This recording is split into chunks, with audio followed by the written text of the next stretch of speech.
이렇게 한번 인사해 주시겠습니까? 예, 감사합니다. 주님의 이름으로 환영하고 축복합니다. 저는 오늘 예수님의 기도라는 제목을 가지고 함께 하나님의 말씀을 나누기를 원합니다. 전에 군대에 있었을 때 저희 옆 소대가 진지 공사를 하러 산에 올라간 적이 있었습니다. 그래서 열심히 땅을 파고 풀을 베면서 이 공사를 하다가 누군가 벌집을 건드렸다고 그래요. 그래서 이 벌들이 군인들한테 달려들었죠. 그래서 수십 명이나 되는 군인들이 땅에 납작 엎드렸는데 그때 누군가 이렇게 외쳤다고 합니다. 닭소리를 내면은 벌들이 도망간다. 그래서 모든 장병들 수십 명이 꼬꼬댁을 외쳤다고 합니다. 그런데 꼬꼬댁을 외쳤다고 벌들이 도망가겠습니까? 그래서 많은 장병들이 이 벌에 쏘여가지고 얼굴이 퉁퉁 부어서 내려왔던 적이 있었습니다. 근데 제가 그 이야기를 듣고 깜짝 놀랐는데 그 이유는 뭐냐면 평상시에 아무렇지도 않을 때 이 벌에게 닭소리, 꼬꼬댁을 내면은 벌이 도망간다라는 이야기를 해보십시오. 그럼 다 실없는 소리라고 웃고 말 것입니다. 근데 진짜 벌들이 달려드니까 다 꼬꼬댁을 외치더라는 거예요. 그 이유가 무엇이겠습니까? 사람이 평안할 때는 또한 아무 일도 없을 때는 분별을 합니다. 정말 뭐가 말이 되는 소리인지 뭐가 말이 안 되는 소리인지를 알고 분별할 수 있는 지혜가 있습니다. 그런데 다급해지면 뭔가 일이 급해지면은 그걸 분별하지 못한다는 것이죠. 그래서 순간적으로 지푸라기라도 잡는 마음에 옆에서 들리는 소리대로 행동하고 그것대로 움직이는 경우가 굉장히 많다라는 것입니다. 사랑하는 여러분, 우리의 삶 가운데도 그렇습니다.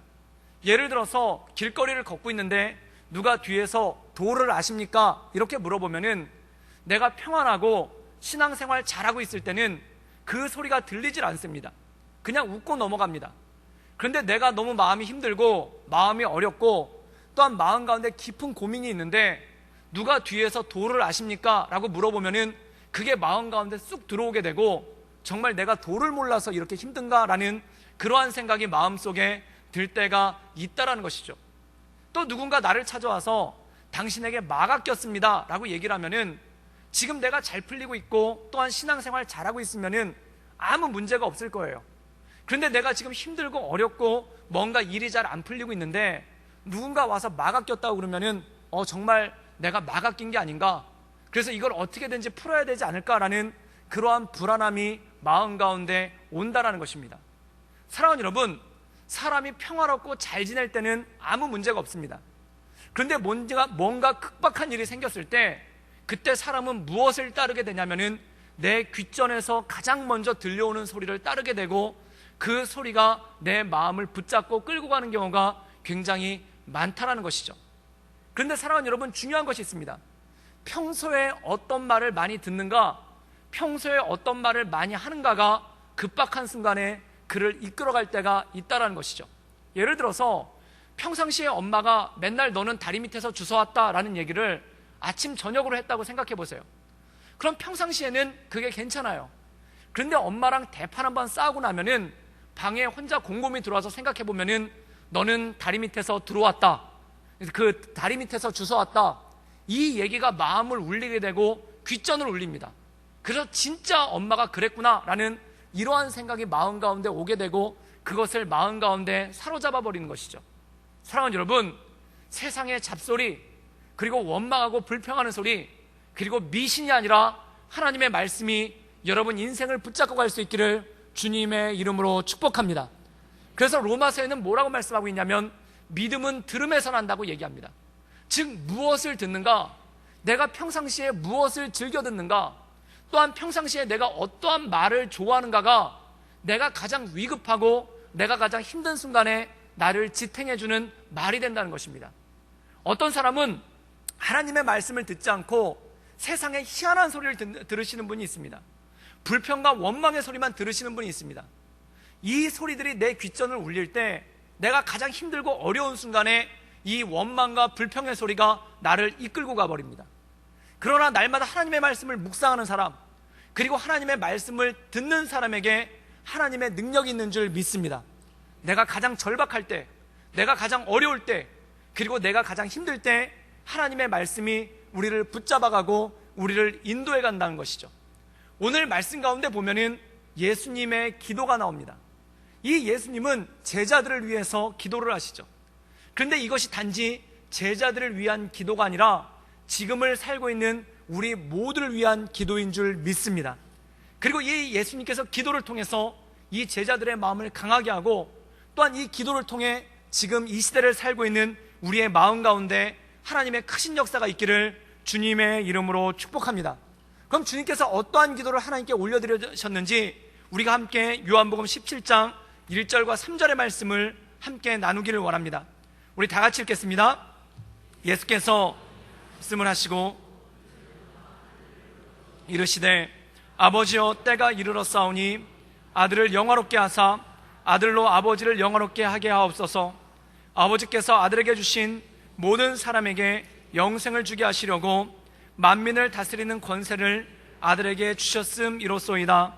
영생은 곧 유일하신 참 하나님과 그가 보내신 자 예수 그리스도를 아는 것이니이다. 오늘 말씀 가운데 보면 예수님께서 제자들과 함께 마가의 다락방에 모이십니다. 그리고 제일 먼저 그들에게 세족식을 행하시죠. 그리고 다른 복음서에 보면은 성찬을 행하셨다고 나옵니다. 그리고 그들에게 말씀을 전하십니다. 그리고 말씀 전한 걸 다 마치신 후에 오늘 17장에 보면은 예수님께서 기도를 하십니다. 그럼 그 기도의 내용이 무엇인가? 첫 번째 이렇게 기도하십니다. 아들로 하여금 아버지께 영광을 돌리게 하옵소서라고 합니다. 그럼 어떻게 아들이 아버지께 영광을 돌리게 할 수 있는 것인가? 이 아들을 통해서 많은 사람이 하나님을 믿음을 통해 아버지께 영광을 돌리게 하옵소서라고 말씀합니다. 그리고 구원의 원리에 대해서 얘기하는데 요한복음 17장 3절에 영생, 즉 구원은 유일하신 참 하나님과 그가 보내신 자 예수 그리스도를 아는 것이다 라고 말씀하고 있습니다. 즉 이 기도의 내용은 무슨 뜻일까요? 많은 사람들이 예수님을 통해서 하나님을 알을 통해 예수님이 하나님께 영광을 돌릴 수 있도록 해달라는 기도가 오늘 말씀의 내용이라는 것입니다. 즉 다르게 해석하면은 모든 사람들이 예수님을 구주로 믿고 영접해서 구원을 받음으로 하나님께 영광을 돌리게 하옵소서라는 내용이 이 말씀 가운데 나와 있다는 것입니다. 사랑하는 여러분, 구원은 어떻게 받을 수 있는가? 예수님을 믿음을 통해, 예수님의 말씀 가운데 섬을 통해, 그리고 예수님을 내 마음 가운데 구주로 영접함을 통해 우리가 구원받는 줄 믿습니다. 그런데 우리가 이 신앙생활을 하면은 구원의 확신이 흔들릴 때가 있어요. 교회 열심히 나왔는데 어느 순간 내가 구원받았을까라는 생각이 들 때가 있습니다. 또한 교회에서 열심히 봉사도 하고 또한 교회에서 직분도 받았는데 어느 순간 내가 구원받았을까라는 흔들림이 마음 가운데 올 때가 있다는 것입니다. 제가 고등학교 2학년 때 저희 공과 공부를 인도해 주시는 선생님이 그 선교사로 파송을 받게 되셨어요. 그래서 아프리카 선교사로 갔는데 그때 그 선생님이 저한테 부탁을 하셨습니다. 공항까지 짐을 좀 옮겨달라는 거예요. 그래서 짐이 많으니까 그 짐을 공항까지 옮겨드렸는데 공항에 가봤더니 이 선교사님을 배웅하려고 굉장히 많은 분들이 와 있는 거예요. 교회 식구들도 와 있고 일가 친척들도 와 있는 거예요. 그런데 거기서 제가 짐을 날라주다가 깜짝 놀랄 일을 겪었습니다. 그게 뭐냐면 이 선교사님의 조카가 왔는데 여자예요. 근데 저랑 나이가 똑같다는 겁니다. 근데 멀리서 그 자매가 오는데 갑자기 하늘에서 별이 쏟아지는 거예요. 그리고 옆에서 오렌지가 팍팍팍 터지는 거예요. 그때 제가 처음 알았습니다. 남자가 여자를 보고 설렐 수 있다는 것을 그때 처음 알았습니다. 고등학교 때 이 사랑이라는 감정을 처음으로 깨달은 거예요. 그래서 그 이후로 그 자매님을 한 번도 만난 적도 없고 이름도 모르는데 교회 와서 갑자기 그 자매님이 한 번 생각이 나면은 동일하게 하늘에서 별이 쏟아지는 거예요. 그리고 옆에서 오렌지가 팍팍팍 터져요. 그리고 마음이 그렇게 좋고 설렐 수가 없는 거예요. 그런데 그 다음날 교회에 가가지고 예배를 드리다 깜짝 놀랐습니다. 그게 뭐냐면은 예수님을 사랑한다라는 찬양을 부르는데 예수님 사랑합니다 그러고 찬양하는데 마음이 냉랭한 거예요. 마음에 아무런 감정이 없어요. 그런데 그 자매님을 생각하면 갑자기 하늘에서 별이 쏟아져요.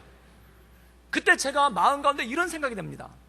아, 사랑을 하면은 하늘에서 별이 쏟아져야 되는데 내가 예수님을 사랑한다고 고백하는데 왜 하늘에서 별이 안 쏟아질까? 왜 이렇게 내 마음이 냉랭할까? 이게 힘든 거예요. 그래서 그때 예배를 끝나고 난 다음에 집에 와서 큰 고민에 빠졌습니다. 어떤 고민에 빠졌냐면은 내가 진짜 예수님을 사랑하는 것이 맞을까? 이 생각이 드는 거예요. 나는 분명히 예수님을 사랑한다고 입술로 고백하고 예수님은 나의 구주십니다 라고 고백하는데 마음이 그냥 쎄한 거예요. 냉랭한 거예요. 예수님 사랑합니다. 그럼 하늘에서 별이 좀 쏟아지고 귀에서 오렌지가 터지고 그리고 마음이 설레고 기뻐야 되는데 그런 게 없는 거예요. 그래서 그것을 놓고 기도를 했습니다. 그래서 제 친구랑 같이 그것을 놓고 기도를 했는데 더 놀라운 건 뭐냐면 같이 친구랑 기도했는데 얘는 예수님만 부르면 울어요. 주님 그러고 웁니다. 근데 저는 주님 이러고 끝나요. 아무 감정의 변화가 없는 거예요. 그때 이 울면서 기도하는 친구를 보면서 마음 가운데 상심이 떠오는 거예요. 분명히 예수님께 기도하는데 쟤는 울고불고 난리가 났는데 왜 내 마음은 이렇게 쎄하고 내 마음은 왜 이렇게 냉랭한가? 그때 한 가지 결론에 도달했습니다. 내가 예수님을 사랑하지 않는 것이 아닐까? 내가 예수님의 이름은 부르지만 내가 입으로 주여 주여 하지만 내가 예수님을 사랑하지 않는 것이 아닐까? 그러니까 또 다른 질문에 들어갔습니다. 그게 뭐냐면 진짜 내가 구원 받았을까? 내가 예수님을 사랑하지 않는데 진짜 내가 구원 받았을까? 여기서 흔들리기 시작하니까 정신이 없는 거예요. 그때 저는 중고등부 회장으로 섬기고 있었고 또한 방언으로 기도할 줄도 알았고 모든 예배 다 참석했고 심지어 새벽 예배까지 나왔습니다. 그런데 구원의 확신이 흔들리는 거예요. 이게 흔들리니까 내가 열심히 기도해가지고 확신을 받아야 되겠다. 그래서 새벽에 나와서 더 열심히 기도했습니다. 더 간절히 기도했습니다. 그런데 제 친구는 울고불고 난리가 났는데 저는 마음이 쎄한 거예요. 아무런 감정의 변화가 없는 거예요. 그래서 그때 급기야 이런 생각이 드는 거예요.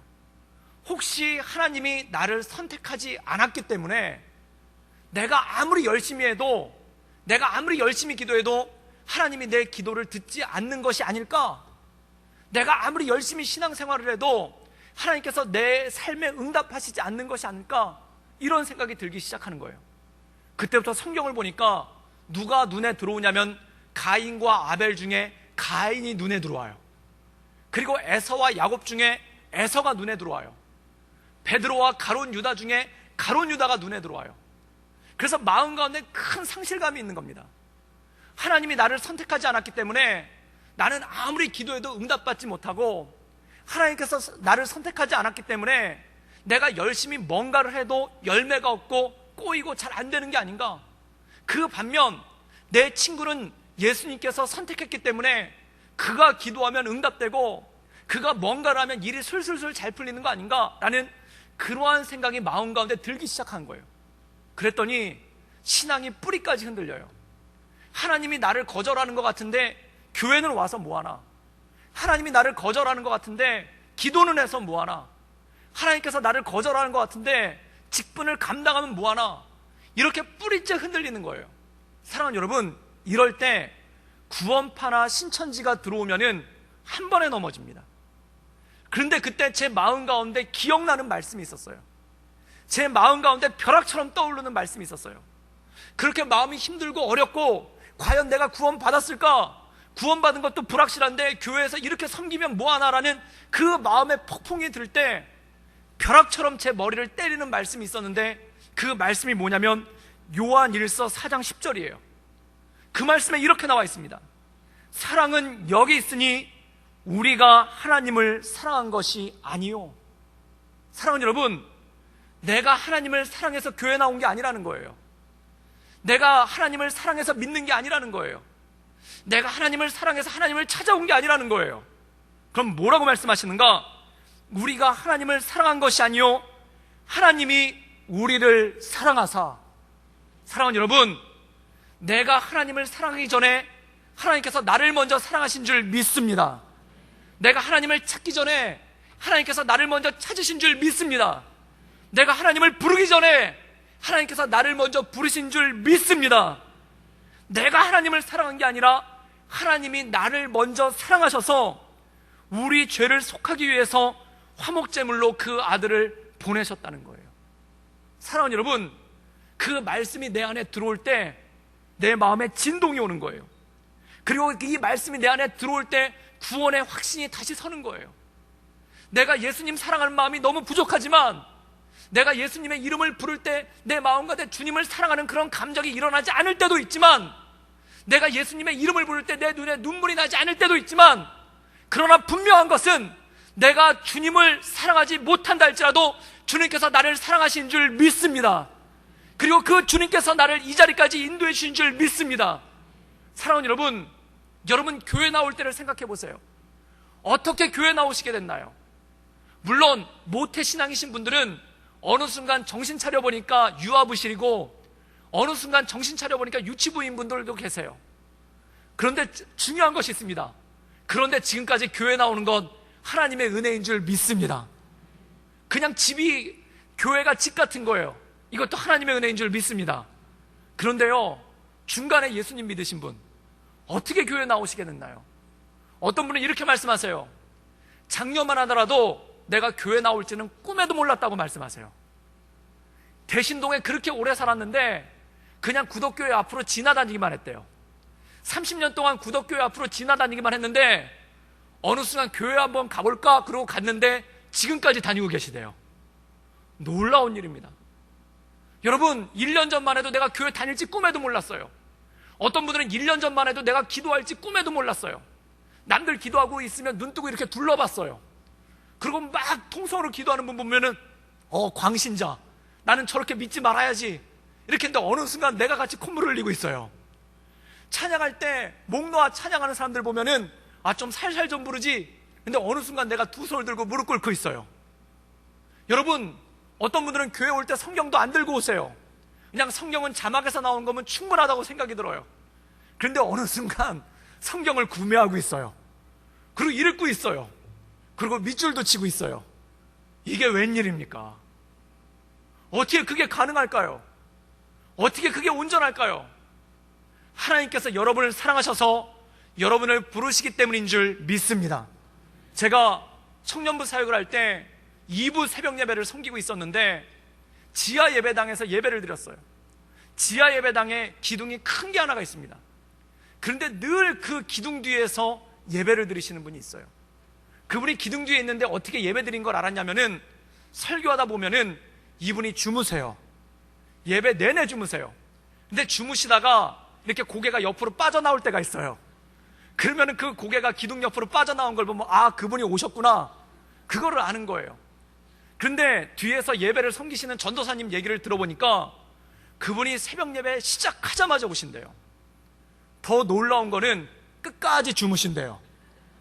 그래서 새벽 예배 끝나고 기도하라고 음악 틀어놓지 않습니까? 그 음악이 끝날 때까지 주무신대요. 더 놀라운 거는 매일같이 오신다는 겁니다. 그리고 더 놀라운 건 매일같이 오셔서 그렇게 주무신다는 거예요. 그래서 제가 너무 궁금했어요. 도대체 이분은 어떤 분이길래 매일같이 오셔서 기둥 뒤에 앉으셔서 이렇게 내내 주무시고 가실까? 그래서 한 번은 그분이 깨어나실 때까지 기다렸다가 그분이 깨어나시길래 붙잡았습니다. 그리고 말씀을 나눴어요. 어떻게 교회 오시게 됐나요? 그랬더니 이분이 이 얘기를 하시는 거예요. 자기가 불면증으로 몇 년 동안 너무 고생을 했다는 거예요. 그래서 집에서 잠을 한숨도 못 잔대요. 그랬더니 어떤 분이 전도를 하면서 뭐라고 그랬냐면은 예수님 믿으면 잠이 온다고. 그래가지고 교회에 왔는데 놀랍게도 교회에 앉자마자 잠이 쏟아지더래요. 그래서 교회에서 한숨 자고 나면은 몸이 가뿐하다는 거예요. 얼마나 가뿐한지 날아갈 것 같대요.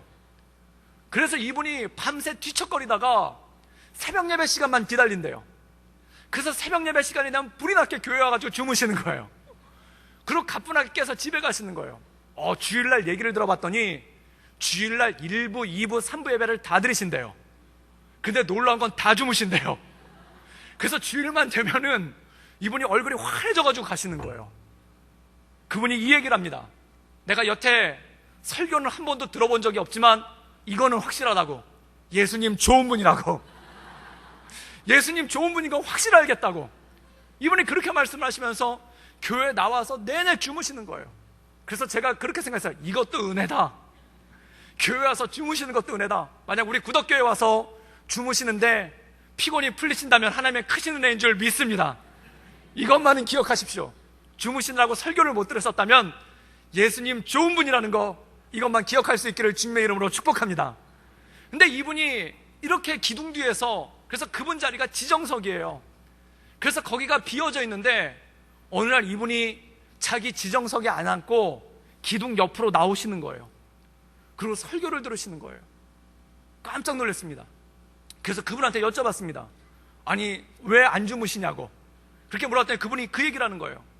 하나님이 자기를 진짜 사랑하는 걸 알았대요. 그래서 그게 무슨 말씀입니까? 그랬더니 저한테 성경 말씀을 펴주시는데 시편 127편 2절 말씀이에요. 여호와께서 그 사랑하는 자에게 잠을 주시는도다. 하나님이 진짜 자기를 사랑하신 줄 알았다는 거예요. 그러고 나서요, 이 말씀을 읽고 기도가 되더래요. 그리고 이분이 그 다음 날부터 집에서 잠이 오기 시작하더라는 겁니다. 사랑하는 여러분, 하나님의 은혜인 줄 믿습니다. 그리고 집에서 잠을 자니까 교회에서 잠이 안 오더래요. 그리고 말씀이 들리기 시작하더래요. 옛날엔 말씀 시작합니다와 동시에 그냥 주무셨대요. 근데 이제 말씀이 들리는 거예요. 그 말씀이 얼마나 귀한지. 그리고 이분이 자기가 가장 좋아하는 찬양을 저한테 펴주셨어요. 찬송가 419장 주날개 민 내가 평안이시네. 그동안 주날개 민에서 잘 주무셨어요. 그런데 이분이 이렇게 얘기하시는 거예요. 그동안의 마음의 걱정이, 마음의 근심이, 마음의 불안함이 가득 차서 잠을 못 잤다는 거예요. 그런데 어느 순간 이 마음의 평안이 오기 시작하고 잠이 오기 시작하고, 그리고 하나님이 나를 정말 사랑하시는구나, 이것을 깨닫게 됐다는 것입니다. 사랑하는 여러분, 이 주님의 사랑이 여러분 인생 가운데 있기를 주님의 이름으로 축복합니다. 이게 부르심이에요. 전에는 잠이 안 와서 교회만 가면 잠이 와가지고 왔는데 자다 보니까 말씀이 들리는 거예요.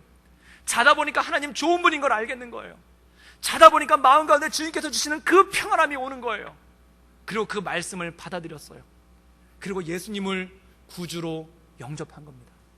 사랑하는 여러분, 저는 이 가운데 교회에 놀러 오신 분도 있고, 또한 누가 와보라고 하니까 와보신 분도 있고, 또한 구독교회 앞을 지나다가 교회 어떤 곳인가 와보신 분도 있을 줄 생각합니다. 이 모든 분들 예수님 믿기를 주님의 이름으로 축복합니다. 지금은 왔다 갔다 하고 있지만, 찬송가도 잘 모르지만, 말씀 전할 때 뭔지도 잘 모르겠지만 어느 순간 이 말씀이 들어오는 거예요. 그리고 예수님 진짜 내 구주시구나, 정말 예수님 내 왕이시구나, 정말 주님 좋으신 분이시구나, 이 마음이 오실 때 여러분의 입술로 고백하며 나가기를 주님의 이름으로 축복합니다. 내가 예수님을 믿습니다. 예수님 내 구주 되십니다. 그때 하나님의 은혜가 여러분 인생 가운데 주어질 줄 믿습니다. 그게 바로 구원의 역사라는 거예요. 그리고 그 구원의 역사를 통해서 하나님께서 영광 받으신다는 것입니다. 사랑하는 여러분, 입술로 그리스도를 주로 고백하는 자, 입술로 그리스도를 구주로 시인한 자에게 하나님의 구원의 역사가 있는 줄 믿습니다. 그래서 로마서에서는 이렇게 말씀하고 있습니다. 마음으로 믿어 의에 이르고 입술로 시인하여 구원에 이르느니라. 사랑하는 여러분, 여러분이 주님을 입술로 시인하며 나갈 때 구원의 역사가 우리에게 주어지는 것입니다. 그럼 구원받은 우리가, 예수님을 구주로 고백하는 우리가 어떠한 삶을 살아야 될까요? 성경은 이렇게 말씀하고 있습니다. 성숙하라는 겁니다. 자라나라는 겁니다. 어디까지 자라나는가? 그리스도의 장성한 분량에까지 자라나라는 것입니다. 저는 우리 구덕교회 모든 성도님들이 그리스도의 장성한 분량에까지 자라날 수 있기를 주님의 이름으로 축복합니다. 그런데 중요한 게 있어요. 우리는 늘 느끼는 거지만 자란 줄 알았는데 뒤돌아보면 안 자랐어요. 변화된 줄 알았는데 어느 순간 보면 안 변화됐어요. 정말 주님 말씀 가운데 새롭게 된 줄 알았는데 어느 순간 보면 새롭게 안 됐어요. 저는 중고등부 집회를 인도하다가 몇 번 놀란 적이 있습니다. 저녁에 찬양하고 기도하면 애들이 난리가 나요. 정말 주님을 눈물로 찬양하고 기도해요. 그리고 기도하다 보면 밤새도록 기도해요. 그렇게 열심히 기도하다가 애들이 저한테 옵니다. 그래서 뭐라고 그랬냐면, 전도사님 그동안 말 안 들어서 죄송해요. 그동안 예배 시간에 졸아서 죄송해요. 그동안 하라는 거 안 해서 죄송해요. 그러면서 속상하게 해드려서 죄송해요. 그러면서 막 와가지고 울어요. 그럼 저도 막 눈물이 나요. 그래서 같이 끌어안고 괜찮아 그러면서 막 기도를 합니다. 근데 더 놀라운 건 그날 아침이에요. 그렇게 밤새 눈물로 기도했던 애들이 아침이 되니까 밥이 맛없다고 집에 가겠대요. 왜 그럴까요? 정말 그렇습니다. 예배당에서 막 은혜를 받았는데 집에 가다 아내랑 차에서 싸워요. 교회에서 이렇게 많이 은혜를 받았는데 집에 가가지고 자녀한테 잔소리해요. 교회에서 은혜를 그렇게 많이 받았는데 변화된 줄 알았는데 어느 순간 몸 제자리를 들어간 겁니다. 왜 그럴까요? 여러분, 변화는 한 번에 일어나지 않습니다. 자라나는 것도 마찬가지입니다. 성숙도 마찬가지입니다. 한 번에 자라나지 않아요. 10보 전진하면 9보 후퇴합니다. 그런데 중요한 거는 1보 전진했다는 거예요. 또 10보 전진하면 9보 후퇴하는 거예요. 이 전진과 후퇴를 반복하면서 우리는 성장해 나가는 줄 믿습니다. 한 번에 바뀌는 게 아니에요. 은혜 받아요. 그러다 또 상처받아요. 은혜 받아요. 그러다 또 실망해요. 은혜 받아요. 그러다 또 낙심해요. 그런데 이 과정을 통해서 우리는 한 걸음 한 걸음 변화되고 있다는 것입니다. 그럼 언제까지 자라가야 되는가? 언제까지 서나가야 되는가? 사도 바울은 빌립보서 3장에서 이렇게 고백하고 있습니다. 우리 빌립보서 3장 12절과 14절의 말씀을 한번 읽어보겠습니다. 우리 자막을 보고 같이 한번 읽을까요? 시작. 내가 이미 오직 내가 그리스도 예수께 잡힌 바 된 그것을 잡으려고 쫓아가노라. 형제들아, 나는 아직 내가 잡은 줄로 여기지 아니하고 오직 한 일, 즉 뒤에 있는 것은 잊어버리고 앞에 있는 것을 잡으려고 표대를 향하여 그리스도 예수 안에서 하나님이 위에서 부르신 부름의 상을 위하여 달려가노라. 사랑하는 여러분, 사도 바울은 이렇게 말합니다. 이미 얻었담도 아니요 온전히 이루었담도 아니요 13절에 내가 잡은 줄로 여기지도 아니하니라. 여러분, 제자 훈련 받았다고 잘하는 거 아닙니다. 제자 훈련 받았다고 잘한 게 끝난 게 아니에요. 또한 여러 가지 직분을 받았다고 자라나는 게 끝난 게 아니에요. 또한 모든 사역을 감당하고 은퇴했다고 해서 자라나는 게 끝난 게 아니에요. 자라나는 것은 끝이 없습니다. 내 생명이 있는 한, 내 호흡이 있는 한 날마다 계속해서 자라나야 되는 거예요. 또한 주님의 일을 감당하는 것도 그렇습니다. 앞을 향해서 나가는 것도 그렇습니다. 멈추는 게 아니에요. 세상에서 은퇴했다고 끝나는 게 아니고 교회에서 은퇴했다고 끝나는 게 아니에요. 표대를 향해서 날마다 나가는 거예요. 13절에 보면 사도 바울이 이렇게 얘기합니다. 나는 아직 내가 잡은 줄로 여기지 아니하고 오직 한 일, 즉 뒤에 있는 것을 잊어버린다라고 말씀합니다. 이건 뭘까요? 사도 바울은 왕년 얘기하지 않겠다는 거예요. 여러분, 우리는 사역 잘 감당하고 나서 그 다음에 왕년 얘기해요. 아, 내가 왕년해. 아, 내가 왕년해. 내가 왕년해. 그런데 사도 바울은 이렇게 얘기하는 거예요. 내가 잡은 줄로 여기지 않겠다는 거예요. 내가 이미 얻은 걸로도 생각하지 않겠다는 거예요. 내가 온전히 이룬 것으로도 생각하지 않겠다는 거예요. 왕년에 대해서, 즉 뒤에 있는 것에 대해서 다 잃어버리겠다는 거예요. 그리고 무엇을 하는가? 앞에 있는 것을 잡으려고 표대를 향하여 달려가노라. 사랑하는 여러분, 날마다 주님께서 주신 그 표대를 향해 달려가는 우리의 삶이 될 수 있기를 주님의 이름으로 축복합니다. 과거의 것이 아니라 앞의 것을 바라보며, 그리고 매일같이 자라가겠다는 거예요. 그리스도의 장성한 분량에까지 제자 훈련이 끝났다고, 직분을 받았다고, 은퇴를 했다고 자라는 것이 멈추는 것이 아니라 그리스도의 장성한 분량에까지 내가 내 평생을 향해서 달려가겠다는 것입니다. 사랑하는 여러분, 여러분 인생 가운데 사도 바울의 이러한 고백이 있기를 주님의 이름으로 축복합니다. 어느 순간 직분을 받게 되면, 어느 순간 봉사를 끝내게 되면, 어느 순간 사역을 내려내게 되면 거기서 멈춰버려요. 그리고 나 사는 게 뒤의 것을 얘기를 해요. 앞의 것을 바라보지 않아요. 옛날 얘기를 많이 해요. 왕년 얘기를 많이 해요. 사랑하는 여러분, 근데 사도 바울은 이렇게 얘기합니다.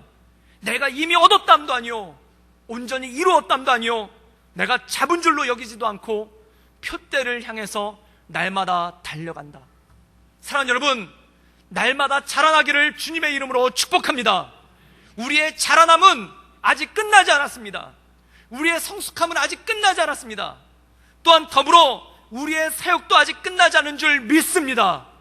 날마다 표대를 향하여 내게 호흡이 있는 순간, 내 삶에 힘이 있는 순간, 내가 아침마다 눈을 뜨는 그 순간까지 푯대를 향하여 달려가는 구덕교회 모든 성도들 되기를 주님의 이름으로 축복합니다.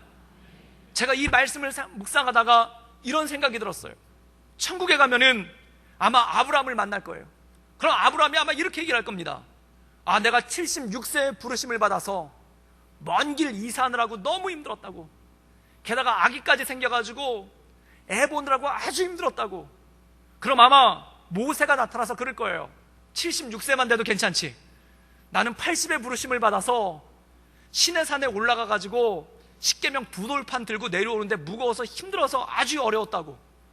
그럼 아마 갈렙이 나와서 이렇게 얘기할 거예요. 80만 돼도 괜찮지, 내가 85세에 부름을 받아서 헤브론 산지를 향해서 공격해 가는데 그 산꼭대기에 있는 성 정복하느라고 거기 산 올라가는데 무릎 아파서 아주 혼났다고. 그럼 아마 노아가 나타나서 이렇게 얘기할 겁니다.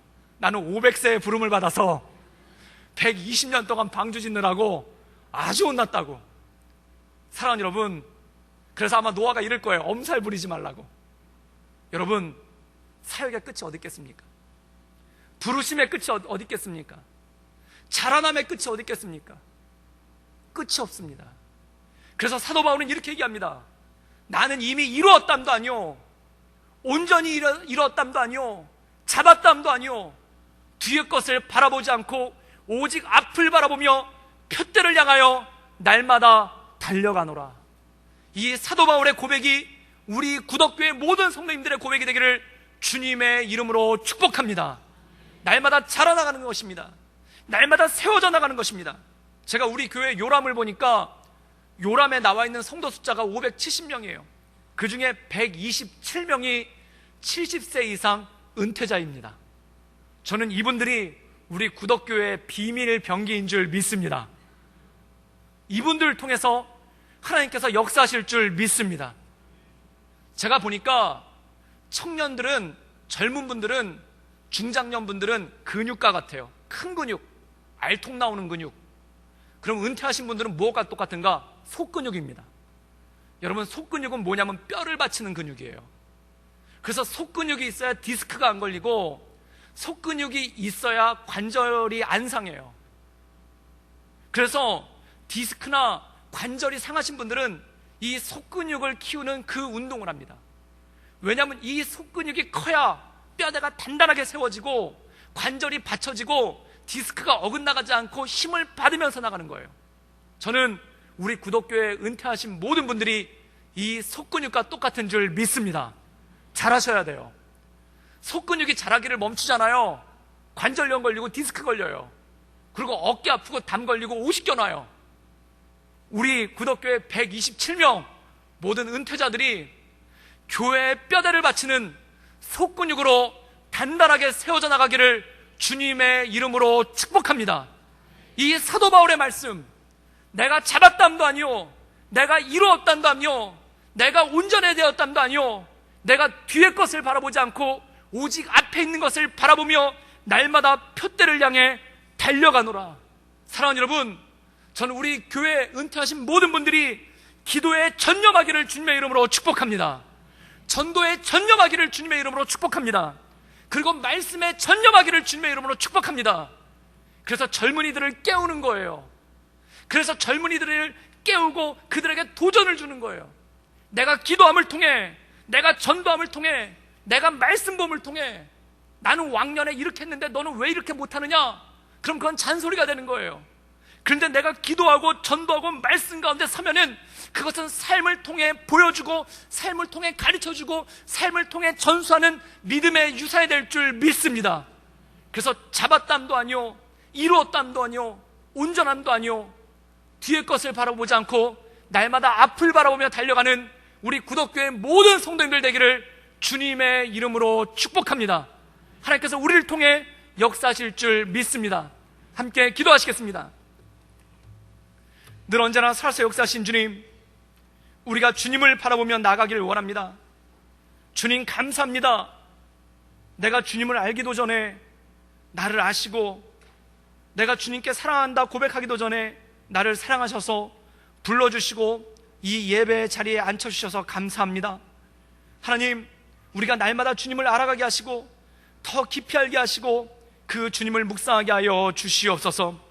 그리고 내가 예수님을 구주로 시인하여 구원받으며 구원받은 백성으로 장성하며 나갈 수 있도록 주님 이끌어 주시옵소서.